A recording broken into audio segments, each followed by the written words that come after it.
Hey guys, Shadow here, and I'm back with another video. And on today's video, we are going to be going over Xur'S inventory. He can be found on the planet Io, and he's in the top right hand corner of the map. So, you want to spawn in at Giant Scar, which I have already done so, and we are going to go find him and take a look at his inventory. Now, Destiny 2 has been launched on PC, and it has had great reviews and great success so far from what I've been hearing from the community and other sources. There have been a few issues, but I believe Bungie's going to sort those issues out for people being banned and being locked out. So here is Xur. So let's take a look at what he brought us this week. So for this week, he brought Darcy. Its intrinsic perk is Personal Assistance. Aim at the enemy to view its health and other critical information in the scope. It has Extended Barrel, increases range and decreases handling speed. Extended Mag, obviously increases the magazine size. Target Acquired, its trait. When Personal Assistance is active, this weapon has better target acquisition and deals more precision damage. This increases the aim assist and also increases the precision damage by around 6%. And has short action stock. This weapon is especially easy to grip, greatly increased handling speed. Now, its impact isn't the highest of its archetype for the sniper rifle. Its range stat is okay, which I think will limit the aim assist pull at further distances. Stability is high, that's important. Its handling speed is high, that's also very important. Reload speed is half, it's about average. Fire rate is 140 rounds per minute, and the magazine is 7. For PvP, this is a really good weapon just because you will have a lot of aim assist. You'll always constantly be using personal assistance because when you aim it at the enemy, you're always going to have it active. So then that means that the target acquired is always going to be procced, which precision damage doesn't really help in PvP, but the target acquisition, which aka aim assist, will be really good. So this is a good weapon for PvP. PvE, the only thing I can find that's redeeming factor is the little bit of the 6% bonus damage, but the magazine size is, I think, the only thing that helps out this gun in PvE, just because you can continually DPS single target a lot, as opposed to some other magazines that are 3 or 4. So if you don't have this in your collection, I highly recommend picking it up. So for the next armor piece is the Knucklehead Radar Helmet for the Hunter. This is a Destiny 1 exotic coming back, and it has the upgraded sensor pack, which provides radar while aiming. This is really huge. Ever since in Destiny 1 we're able to zoom in and out and just peek at the radar really quickly, they actually got rid of that, as anyone who's playing the game can tell. And there's about a 1.5 or 2 second delay before the radar comes back. So people can easily flank you and can sneak up on you if you're not paying attention, if you're scoped down sight for too long.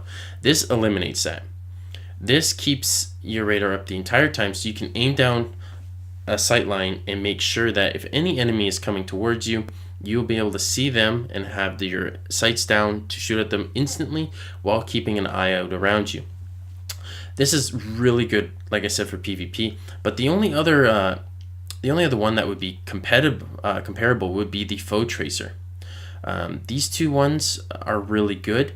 This one has the marks target enemies, so it depends on what you want. I kind of like the target enemies just because it allows me to be a little bit more precise on that one target. But this is active all the time. The other one, you have to damage someone or look at them in order to activate it. So Knucklehead Radar is a really passive perk that will help out in every and any situation. So if you don't have it, pick it up for your collection. Next, we have the Actium War Rig. Now this is a really, really good exotic for the Titans. So its perk is Auto Loading Link.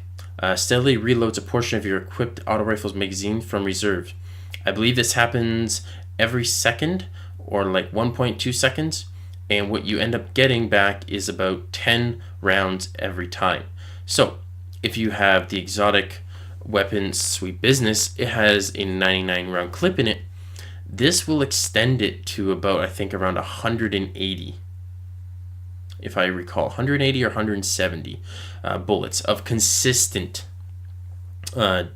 firing, which is insane for just an auto rifle. So if you want to do double stack on 2 auto rifles, it has a 40 round clip, you will regenerate 30 bullets in 3 seconds. So depending also on the fire rate as well, because the faster fire rates will drain a bit quicker, but if you have a slower fire rate, it's going to constantly be full all the time. It's a really strong exotic, especially in the raid when you're doing DPS to Callus.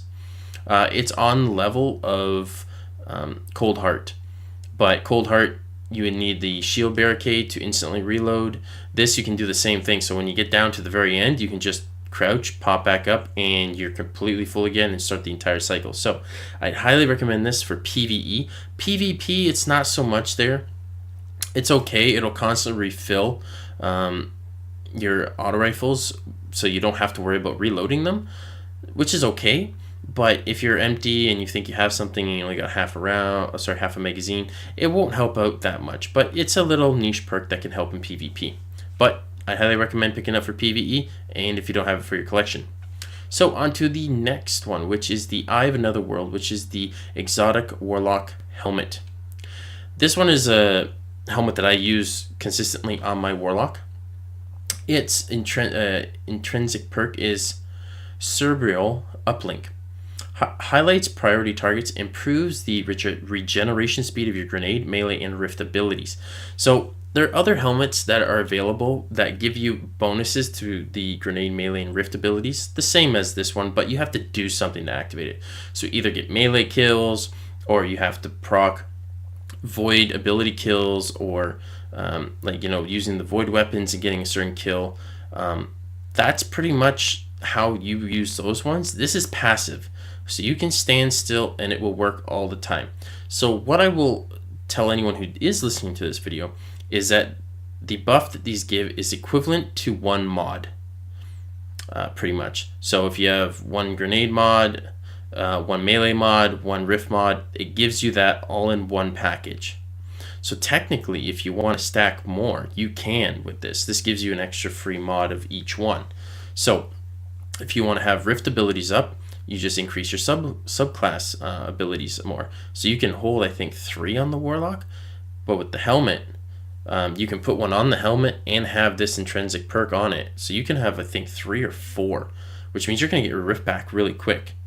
Now I know that there's diminishing values. The more you add, the timer that gets added on isn't as much. So it'll give you, let's say, example, 7, and then it'll go down to 5, and then it'll go down to 3 as example. But the total amount that you take off from that is really noticeable, because the timer for your rifts and like your dodges and your barricades are less than your grenades and melee.